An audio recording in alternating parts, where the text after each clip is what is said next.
Estimada licenciada Yoli, estimados compañeros, qué gusto poder dirigirnos a ustedes y poder presentarles nuestro mapa mental referido a la educación y el federalismo, particularmente el gobierno de Mariano Gálvez. En esta oportunidad, pues, nos vamos a referir entonces a esa parte de la realidad educativa en este contexto histórico y temporal.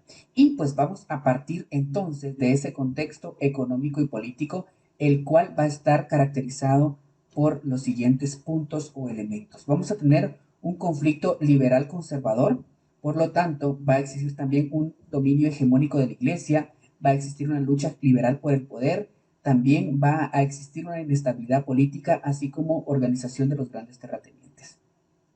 De manera puntual también podemos mencionar un impulso a la industria, también un desarrollo de lo agroindustrial a partir del surgimiento de la cosecha o del cultivo del café y de esas medidas impulsadas para el apoyo al cultivo de la cochinilla.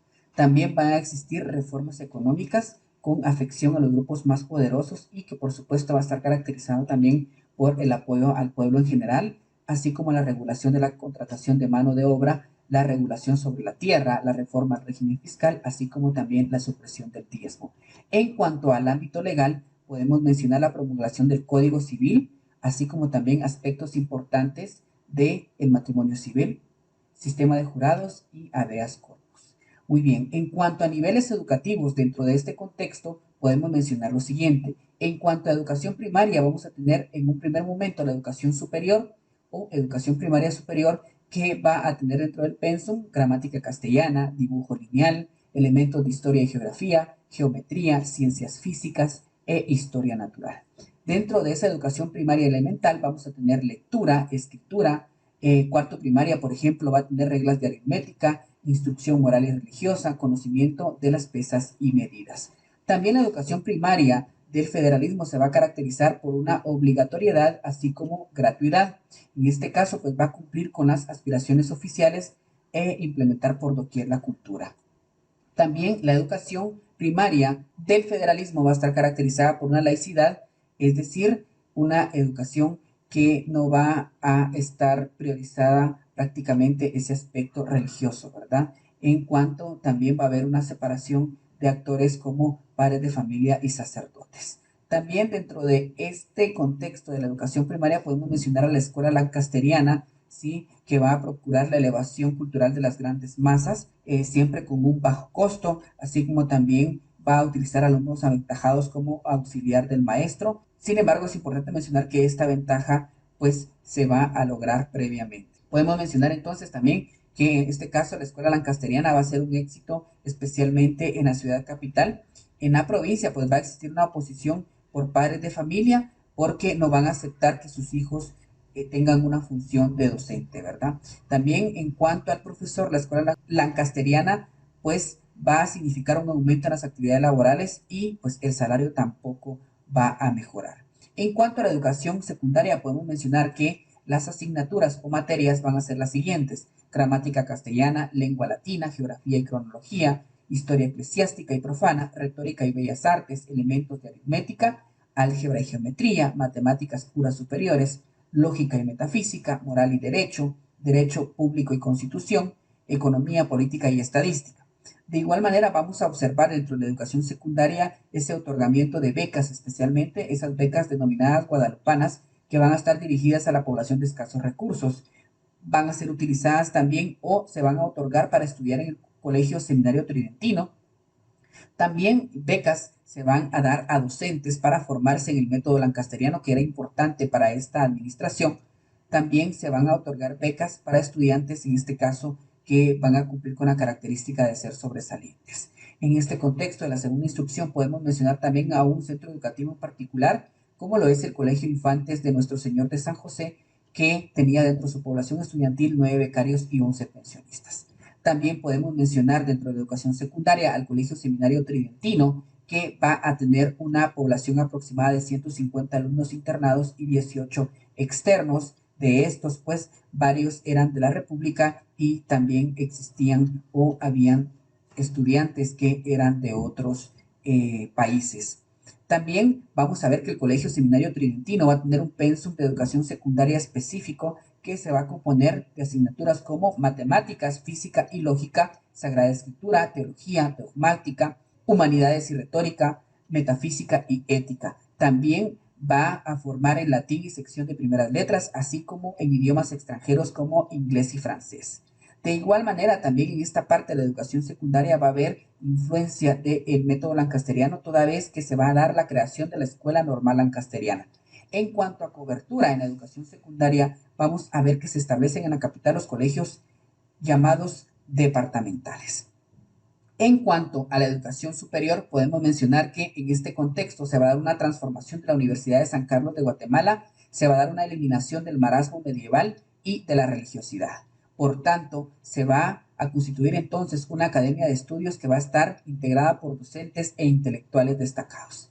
También dentro de esa parte de la tercera instrucción universitaria vamos a tener que van a existir también colegios, tanto departamentales y en la ciudad capital. En este caso, los departamentales van a ser parciales y los de la ciudad capital van a ser denominados totales.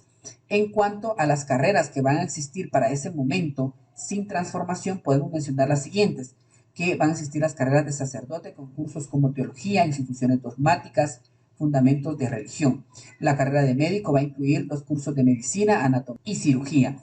La carrera de jurisprudencia, los cursos de instituciones canónicas, instituciones civiles, así como prácticas forenses. De igual manera, al darse la transformación de la USAC y de esas carreras, también se van a crear nuevos campos formativos, en este caso nuevas carreras que van a ser las siguientes, por ejemplo, anatomía general y particular, obstetricia, clínica quirúrgica y médica, materia farmacéutica, agricultura experimental, veterinaria, comercio, arte militar. También va a ser otra carrera.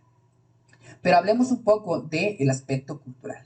Y es que durante el federalismo y el gobierno de Mariano Gálvez se va a dar una preservación del patrimonio cultural. Es importante mencionar que se va a demandar el trazo de plano de ciudades como Utatlán, Ixinché y Copán. De igual manera, se va a dar la construcción del bosquejo histórico de las revoluciones de Centroamérica hasta 1834. Esta acción va a ser realizada principalmente por Alejandro Marule. También dentro de la preservación del patrimonio cultural se va a hacer un diseño de mapas tanto del estado de Guatemala como de los departamentos que componen el país. En cuanto a educación, vamos a observar que va a existir un despojo de identidad cultural, toda vez que dentro de los procesos educativos va a existir una animación al uso de normas, vestimentas y hábitos civilizados. De igual manera, en este marco de la educación vinculada a la cultura, vamos a tener que va a existir la Academia de Estudios que aglutinaba instituciones de fomento a la cultura, en este caso la Biblioteca General, el Museo de Curiosidades del Estado de Guatemala, la Sociedad de Música y la Academia de Artes. En cuanto a infraestructura, podemos mencionar que en este gobierno de Mariano Gálvez se va a dar el inicio de la construcción del Teatro Nacional en la Plazuela Vieja o lo que hoy es el Parque Colón. En cuanto a religión, vamos a observar una tolerancia religiosa, toda vez que va a existir una aceptación de una ley que protegía el ejercicio religioso libre y público de todas las religiones. En cuanto al pensamiento hegemónico, podemos mencionar que el pensamiento de este momento se va a caracterizar por ser un pensamiento de tipo reformista, por lo tanto va a impulsar reformas sociales y educativas, en este caso educación pública, en donde va a existir una buena intención, pero con una pésima ejecución. También esta parte se va a caracterizar por una educación laica y también obligatoria. Dentro de este pensamiento también van a caber esas ideas de educación secular dirigida a totalidad por el Estado. Va a surgir entonces de un régimen económico que los condiciona y por supuesto va a surgir la necesidad de crear escuelas y por supuesto también se va a ver la educación y las escuelas como un camino para formar a la ciudadanía. También en esta parte va a existir una influencia del pensamiento oligarca y explotador, ¿sí? Siempre buscando pues, un beneficio para la clase dominante. En esta parte también podemos mencionar y complementar con una característica importante, debido que también va a existir esa educación dirigida a la jerarquización y la represión social. También podemos mencionar dentro de este marco de ideas esa pedagogía positivista. Es así entonces como podemos caracterizar la educación en este periodo del federalismo, particularmente en el gobierno de Mariano Gálvez, un político de corte liberal. Muchísimas gracias.